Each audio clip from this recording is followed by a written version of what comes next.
sa mga binuhatan nga nahimo nato sa atong pagkamatarong, kundi tungod sa iyang kaluoy pinaagi sa paghugas sa pagkatao pag-usab o pagpagabago diha sa Espiritu Santo.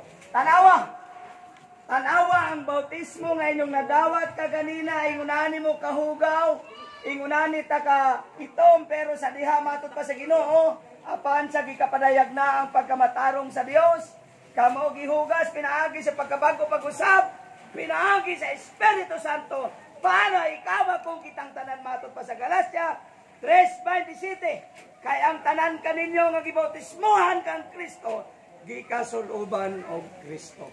Tanawa ang plastada mga igsoon, gihugasan ka, gihugasan ko, gihugasan mo, gihugasan tang tanan og ang tanang hugaw, pinaagi sa Espiritu Santo, pinaagi sa atong Ginoong Jesucristo, gitangtang. No, tanawa na ay changes ka nahitabo, na ay usa ka dili malalis nga milagro nga nahitabo sa ato ang mga kinabuhi niining mga taknaa. No?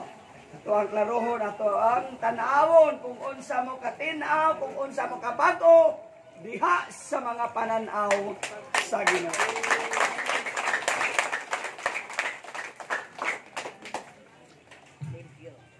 Natong mga bagong gibautismuhan kaganina. Tanawa. Ikaw ni, kamo ni, nga nakadawat sa Espiritu Santo, pinaagi sa inyong pagtuo sa maayong bata. Bakit pa sa Dios? Apan sa kikapadayag na ang pagkamabuanguron sa Dios nga atong manluluwas o ang iyang kumaalan sa mga tao. Kita iyong iwas kinitumon sa mga pinuhatan na nahimo nato sa atong pagkamatalo. Kundi tungod sa iyang kaluoy, pinaagi sa paghuhugas sa pagkatao ng pag-usap o sa pagpakabago sa Espiritu Santo na kanako, iyang inuupo nga matagayaon kayo, pinaagi kang Jesucristo nga atong manluluwas aron kita, manotarong pinaagi sa grasya o mahimong mga manlulunod sa kinabuhin tayo, sumala sa kinaroraunan. Ang pulong kasalikan, palagpakan na ito ang Ginoo.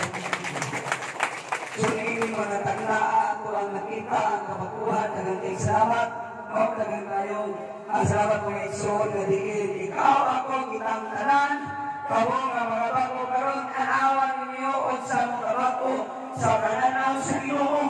Wala pa kamo masayon ng Espiritu Santo na nagsulod magpuyo sa sulod ninyo. Therefore, ikaw ako kamo kitang tanan, ibautismuhan sa bautismo sa ato ang Ginoong Jesucristo. O naapag-inas sa iyang ginitluhan mo, sa iyang ibago mo, yung alin ang mabuti, yung alin ang mabuti ang naapag-ihakat, naapag-inugang, kaya ito pasahon.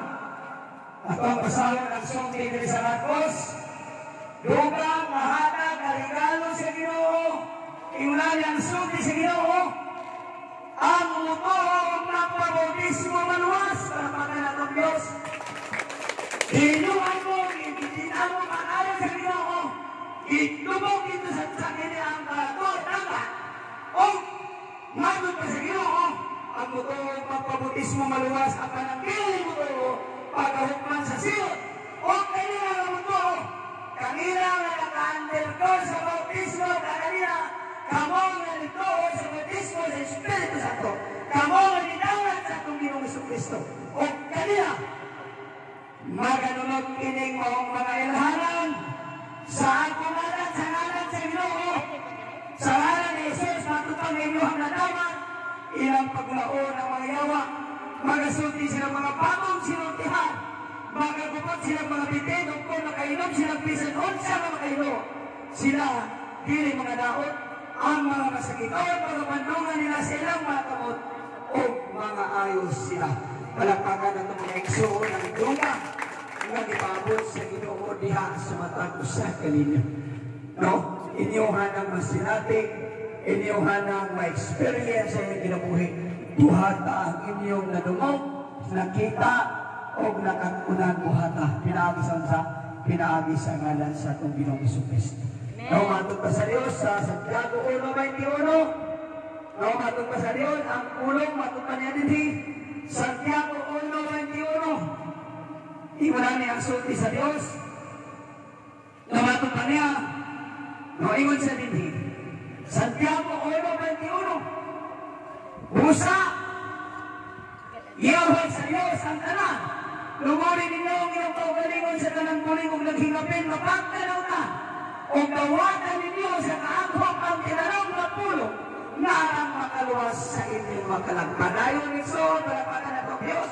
Padayon na mananagat, ma-experience ninyo ang mga kabaguhan na inyong nadapat diha sa Ginoo. Inyuhan ang masinati. Basta magabadayon ka diha sa pag-alagad sa Ginoo. Congratulations mga igsoon. Ang inyuhang nadawat dili katandi sa bulawan ni sa laki, kundi ang inyuhang nadawat pinaka-espesyal na nadawat ninyo kay sa mga tagagawas, no? Karon kung naamay ng birthday, ang iyahang regalo is Espiritu Santo. Palagpagan na itong naigsoon. Ang regalo sa Diyos siya ninyo, ang authority sa pagbuwali sa mayong balita, sa pagbuhat, sa pahaman sa iyo, pag-awag sa mayawa, nakawag ka mo, atong pa sa Mateo 28, atong nagtawag ng sulti sa Diyos. Iwan sa diti, no, ang iniyang tugod sa Ginoo, Mateo 28, iwan na niya ang sulti sa Diyos. Diha sa matato sa, matong pa sa Ginoo. Busa panglakaw ka mo, o himuhan ninyo ang mga tinunan ng talang na nasurat sa pagpamautismo kanila sa ngalan sa Ama, sa Anak o Espiritu Santo, nga magatuloy kanila sa pagtuwa sa tanan na kung istulo ka ninyo o tanawa at kung mag-aubad ka ninyo sa kanunayan hangtod sa katapusan sa kapanahunan. Palagpagan ng pagkain. Di basta-basta na-overwhelm ang tanan, pinaagi sa kalipay, pinaagi sa pagdasig sa Ginoo sa matag sa satuan. Tanawan ni kumpulsa na mukha. No? Tanawa, sutaan ninyo pag-ayo, ikaw din ka muna gitani, hindi mga tagnaman. Usa, aging tugang ni ini, akong gihangyo, akong igsuon, Pastor Danilo Pausa, ang tugang pagpailalo, mahitungon sa parang kismo sa Espiritu Santo, ngayon yung nanawan. Palagpagan na itong naigsuon.